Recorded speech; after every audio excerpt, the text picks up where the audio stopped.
സുഹൃത്തുക്കളെ, നമ്മുടെ മൗലിദോതുമ്പം പാടുന്ന ചെറിയൊരു ബൈത്തില്ല ഹസ്ബി റബ്ബി ജല്ലല്ലാഹ്,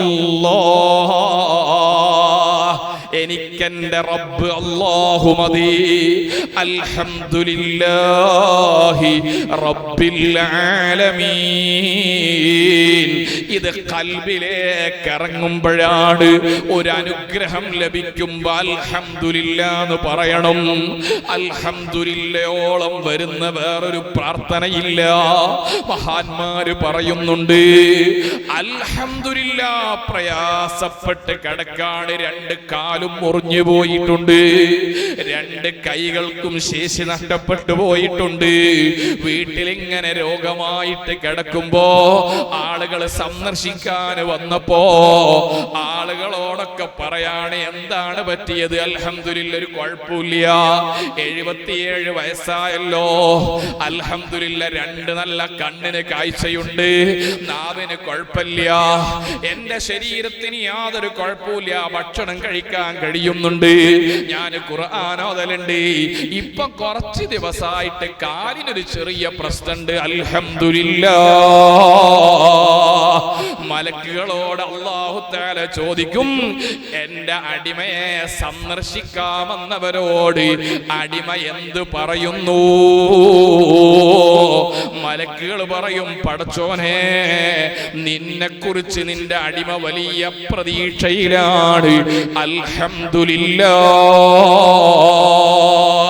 ഉടനെ തന്നെ അല്ലാഹു തആല പറയും, ആ മനുഷ്യന് വേണ്ടി സ്വർഗത്തിൽ ഒരു വീട് പണിയണം, ആ വീടിന്റെ പേര് ബൈത്തുൽ ഹംദ് എന്നാണ്. ബൈത്തുൽ ഹംദ്, അല്ലാഹുവിനെ ഹംദ് ചെയ്യും. അതുകൊണ്ടാ നിസ്കാരത്തിന്റെ ശേഷം ഒരു 33 വട്ടം അൽഹംദുലില്ലാ. അതൊരു മാമൂലല്ല, വെറുതെ ഇമാമുമാർക്ക് പണി ഉണ്ടാവാനല്ല.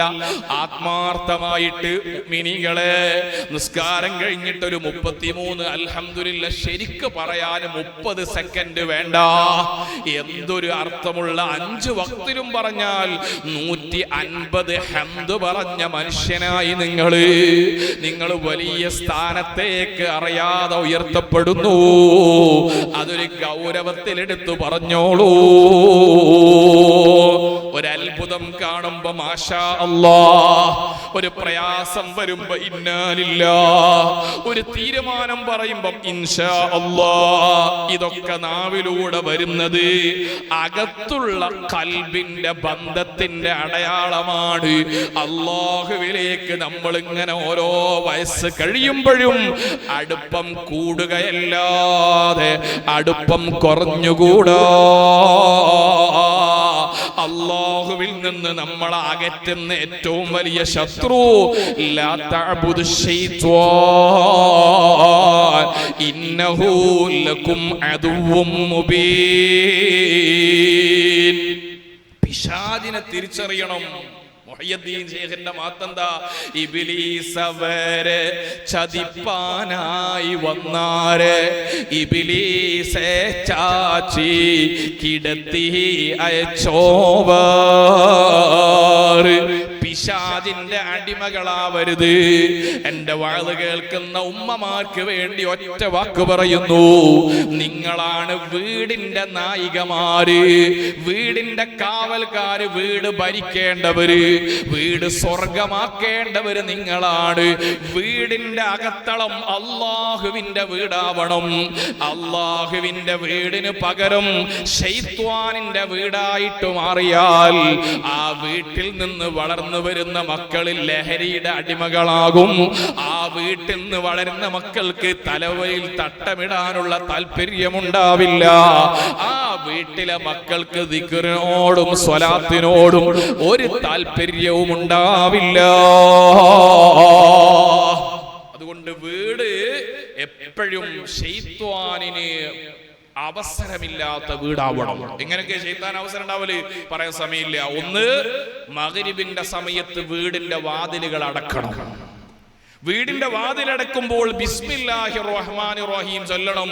മുത്തുനബി സല്ലല്ലാഹു അലൈഹി വസല്ലം തങ്ങൾ പറയാ, മഗ്രിബിന്റെ സമയത്ത് വീടിന്റെ വാതിലടച്ചിട്ട് ബിസ്മി ചൊല്ലിയാൽ ശൈത്വാൻ ഉറക്കെ വിളിച്ചു പറയും, ലാ മബീത ലനാ വലാ അശാ, ഇന്ന് നമ്മൾക്ക് ഇവിടെ താമസമില്ല, ഭക്ഷണവുമില്ല.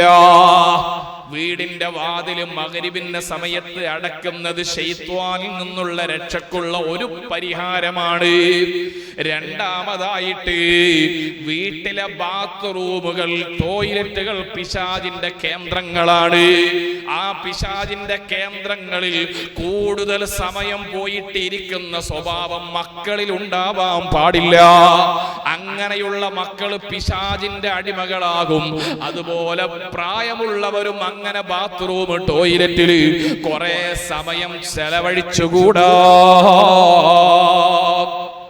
ചില ആളുകളൊക്കെ ഉണ്ട് റമദാൻ മാസത്തിലൊക്കെ നോമ്പ് തുറന്നിട്ട് വേഗം ഉണ്ടാവില്ല, കാണൂല, ബാത്റൂം പോയിട്ടുണ്ട്, അങ്ങനെ പുക ഇങ്ങനെ വരുന്നുണ്ട്, വായക്കൊലക്ക് തീയിട്ട പുകട്ട മാതിരി.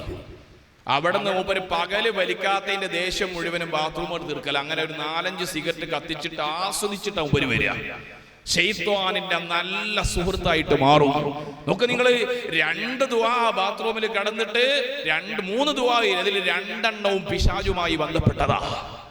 എന്താ നോക്കുങ്ങള്, അല്ലാഹുമ്മ ഇന്നി അഊദു ബിക മിനൽ ഖുബുസി വൽ ഖബായിസ്. ബാത്റൂമിൽ കയറുമ്പോൾ ചൊല്ലാനുള്ള വലിയ ആത്മീയതയുള്ള മഹാന്മാരായ സൂഫിയാക്കൾ ഈ ദിക്റിന്റെ സിറുകൾ ചർച്ച ചെയ്തിട്ടുണ്ട്. അവിടെ നിന്ന് പുറത്തിറങ്ങുമ്പോ അല്ലാഹുമ്മ തുഹിർ ഖൽബി മിനൻ നിഫാഖ് വഹസ്സിൻ ഫർജി മിനൽ ഫവാഹിഷ്. പടച്ചവനെ, എന്റെ അകത്തുനിന്ന് വന്ന നജസ് നീ നൽകിയ വെള്ളം കൊണ്ട് ഞാനൊന്ന് ശുദ്ധിയാക്കി. എന്റെ കൽബിന്റെ ഉള്ളിലുള്ള കപട വിശ്വാസം, നിന്നെക്കുറിച്ച് പല ചിന്തകളും എന്റെ കൽബിലുണ്ട്. നീ കാണാത്ത സമയത്ത് തെറ്റ് ചെയ്യുന്ന ആളാണ് ഞാൻ. ഇങ്ങനത്തെ കാപട്യം അത് പിശാചന്റെ കൽബിലേക്ക് കയറ്റുന്നതാണ്. അത് എനിക്ക് കഴുകാൻ കഴിയൂല. നീ അത് കഴുകി നൽകണേ അല്ലാഹ്. ഏറ്റവും വലിയ പ്രശ്നം രണ്ടാമത്, വഹസ്സിൻ ഫർജി. ഇന്നൊരു വാർത്ത കണ്ടില്ലേ നിങ്ങൾ? കാസർഗോഡ് നിന്ന് സ്വന്തം മകളെ ലൈംഗികമായിട്ട് ഉപയോഗിച്ച ബാപ്പയുടെ കഥ. നഊദു ബില്ലാഹ്. വഹസ്സിൻ ഫർജി മിനൽ ഫവാഹിഷി. എന്റെ ലൈംഗികാവയവങ്ങൾക്ക് നീ പരിശുദ്ധി നൽകണേ അല്ലാഹ്. എന്റെ നിയന്ത്രണത്തിലല്ല, പിശാചെങ്ങാനും എന്നെ പിടികൂടി കഴിഞ്ഞാൽ എനിക്കൊന്നും നിയന്ത്രണം കിട്ടാത്ത ഘട്ടം വരും. അതുകൊണ്ട് അല്ലാഹ്, പിശാചിൽ നിന്ന് എന്റെ അവയവങ്ങൾക്ക് നീ കാവല് നൽകണേ അല്ലാഹ്.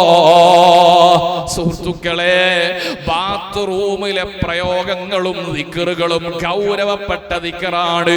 പിശാചിൽ നിന്ന് രക്ഷപ്പെടാനുള്ള ദിക്റുകളാണ്. ഭക്ഷണം കഴിക്കുന്ന സമയത്ത് മക്കൾക്ക് ബിസ്മി ചൊല്ലാൻ പഠിപ്പിക്കണം. അത് ശൈത്വാനിൽ നിന്ന് രക്ഷപ്പെടാനുള്ള ദിക്റാണ്. വീട്ടിൽ ആയത്തുൽ കുർസി അഥവാ സൂറത്തുൽ ബഖറയുടെ അവസാന ഭാഗങ്ങൾ ഓതുന്നത് പതിവാക്കണം. അതുകൊണ്ടാണ് ഹദ്ദാദ് റാത്തീബ് ചൊല്ലണമെന്ന് വെറുതെ പറഞ്ഞതല്ല. അൽ ബഖറ സൂറത്ത് പിശാചിന് നിന്ന് കാവലാണ്. അബൂ ഹുറൈറ റളിയല്ലാഹു അൻഹുവിന് പിശാച് തന്നെ പഠിപ്പിച്ചു കൊടുത്തതാണ്. ആയത്തുൽ കുർസി വർദ്ധിപ്പിച്ചാൽ എന്റെ ശല്യമുണ്ടാവില്ല. അതുകൊണ്ട് വീട്ടിൽ ആയത്തുൽ കുർസി ഓതണം. ഭക്ഷണം കഴിക്കുമ്പോൾ ബിസ്മി ചൊല്ലുന്ന മക്കളാവണം. എല്ലാവരും ബിസ്മി ചൊല്ലണം.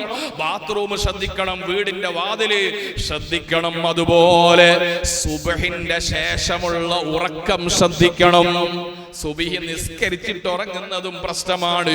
സൂര്യൻ ഉദിക്കുന്നതിന്റെ മുമ്പ് ഉറങ്ങുന്നവരെ കുറിച്ച് മുത്തുനബി തങ്ങൾ പറയാണ്, ബാല ശൈത്വാനു ഫീ ഉദ്നൈ. 2 ചെവിയിലും പിശാച് മൂത്രമൊഴിക്കുന്നതാണ്. നാളെ രാവിലെ സുബീസ് കഴിച്ച് കടന്നുറങ്ങിയിട്ട് ഉസ്താദ് വെറുതെ പറഞ്ഞതാ, ഞാൻ തൊട്ടോക്കി മൂത്രമൊന്നും കാണുന്നില്ല എന്ന് ചോദിച്ചു വരണ്ട. ഇമാമിങ്ങൾ അതൊക്കെ വിശദീകരിച്ചിട്ടുണ്ട്. ആ പറഞ്ഞതിന്റെ അർത്ഥം പൈശാചിക ദുസ്വഭാവങ്ങളാ മനുഷ്യനുണ്ടാവും. കാരണം മൂത്രത്തിലൂടെയാണ് ഒരു മനുഷ്യന്റെ ശരീരത്തിലെ വേസ്റ്റ് പുറത്തേക്ക് തള്ളുക. അതൊക്കെ വിശദീകരിക്കാൻ സമയമില്ല. മൂത്രത്തിലൂടെയാണ് വിഷങ്ങൾ പുറത്തേക്ക് തള്ളുക. പിശാച് മൂത്രമൊഴിക്കുന്നു പറഞ്ഞാല് സുബ്ഹിന്റെ ശേഷം ഉറങ്ങുന്ന മനുഷ്യന്റെ ജീവിതത്തിൽ പൈശാചിക ദുസ്വഭാവങ്ങൾ വർദ്ധിച്ചു വരുന്നതാണ്. അങ്ങനെയുള്ള ആളുകൾക്ക് സുന്നത്ത് നിസ്കരിക്കാൻ കഴിയൂല, ഫർളന്നെ കഴിയൂല.